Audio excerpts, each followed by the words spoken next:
খালি মানুষ হয়ে মানুষের কথা কি ভাবছি? মানুষ হয়ে মানুষের কথা ভাবছি না। আমাদের অপরের দুঃখে এতটুকু যন্ত্রণা বোধ হচ্ছে না। আমরা কি করছি?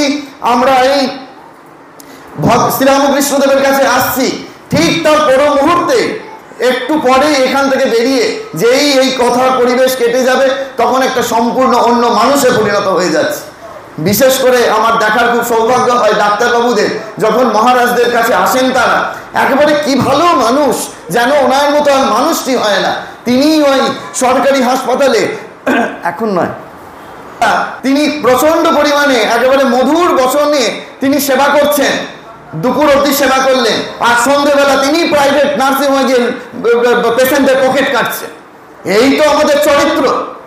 যতক্ষণ না আমাদের ব্যক্তিগত চরিত্রটাকে বর্ধন করতে পারছি, ততক্ষণ কিসের ধর্মকথা শোনা, কিসের শ্রীরামকৃষ্ণদেবের কাছে আসা, কিসের ভগবান ভগবান করা, কিচ্ছু হবে না। এইটি আমাদের আগে শুনতে হবে। যতক্ষণ আমাদের ব্যক্তি চরিত্র বদলাতে পারছি, ততক্ষণ পর্যন্ত ধর্মকথা থিয়েটার মাত্র, আর অন্য কিচ্ছু নয়।